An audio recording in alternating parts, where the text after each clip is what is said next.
السلام عليكم ورحمة الله وبركاته. اللهم صل وسلم بارك على سيدنا محمد. لو لسه بتشوفوا القناة بتاعتي لأول مرة يسعدني جدا لو عملتي لايك واشتركت في القناة. الفيديو بتاعنا النهاردة حلو جدا، ان شاء الله بإذن الله كلكم هتستفادوا منه، تطلع منه معلومة كويسة جدا. بس حباك اول حاجة اشترك في القناة، وتاني حاجة بعد إذن سيادتك تابع معايا الفيديو لغاية الآخر. اول حاجة الكتاكيت دي جمازة على بلدي. عمر الكتكوت دي بصراحة مش فاكرة قوي، هي ل5 ايام ل7 ايام مش اكتر من كده. الكتاكيت دي 160 كتكوت جمازة على بلدي. وطبعا الكتاكيت دي ماشية معاها بالاعشاب الطبيعية.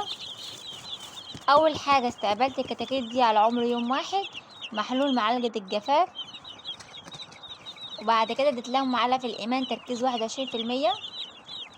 انا عندي في اسوان تركيز 21%. انت لو عندك المنطقة اللي انت قاعدة فيها 23%، اديله من العلف 23%. بس انا 23% مش متوفر عندي في اسوان. الكتاكيت دي ماشية معاها بالاعشاب الطبيعية. النهاردة ان شاء الله هنزل وصفة مضاد كوكسيديا طبيعية جدا. الوصفة اللي هنزلها للكتاكيت النهاردة موجودة في كل بيت، بس بفوائد عظيمة جدا. اول حاجة بتوقف الاسهال الاصفر والاحمر والبني والشفاف والاصفر، اي نوع اسهال. الوصفة دي بتوقفها من اول استخدام.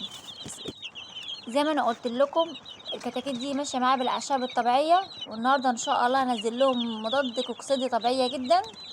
الوصفه بتاعت النهارده موجوده في كل بيت، بس ليها فوائد عظيمه جدا للطيور، وبتعالج جميع الاسهالات اللي بتيجي عند الطيور. الوصفه بتاعت النهارده بتدي نشاط وحيويه للفرخه، وبتفتح الشهيه بتاعت الطيور، وبتكون من جهاز المناعه. وفوائد الوصفه دي بتاعت النهارده فوائد عظيمه جدا وكتيره جدا.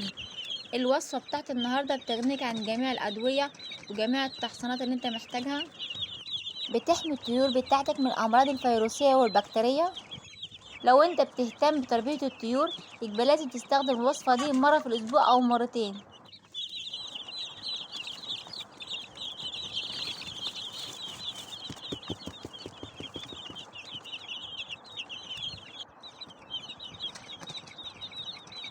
لو انت مهتم بتربية الطيور يبقى لازم تمشي بالأعشاب مع الطيور. الأعشاب الطبيعية مفيش أحسن مني، أحسن مليون ألف دواء. والأعشاب الطبيعية مش بتضر الطيور في أي حاجة، بالعكس دي بتفيدها. تعالوا نشوف الوصفة اللي احنا عاملينها النهاردة.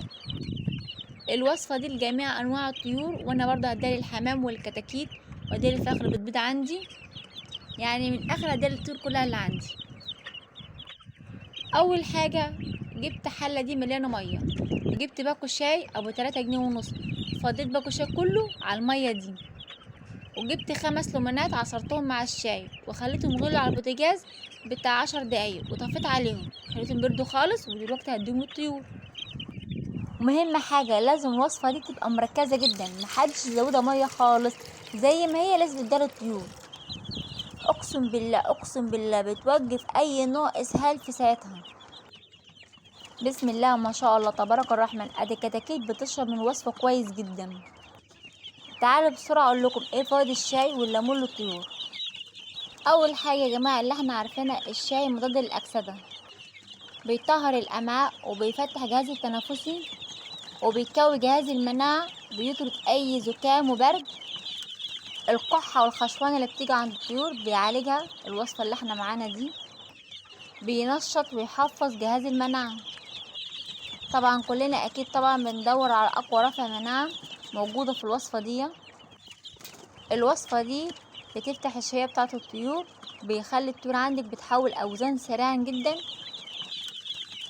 كمان الوصفة دي بتعالج تحجر الحوصلة بعد احياء من لاج الطيور او الحمام فيها تحجر حوصلة. الوصفة دي بتعالج الحالة دي. قلت لكم خلال الفيديو فوائد الشاي والليمون، فوائدهم عظيمة جدا. كنصيحة مني لازم تستخدم الشاي والليمون على الأقل مرتين في الأسبوع، عشان طيورك تبقى صحتها كويسة جدا، وحلوة جدا لعلاج الإسهال، توقف أي نوع إسهال فورا. لو عجبكم فيديو متنسوش باللايك والاشتراك، وشجعوني كل يوم انزلكم فيديو جديد. والسلام عليكم ورحمة الله وبركاته.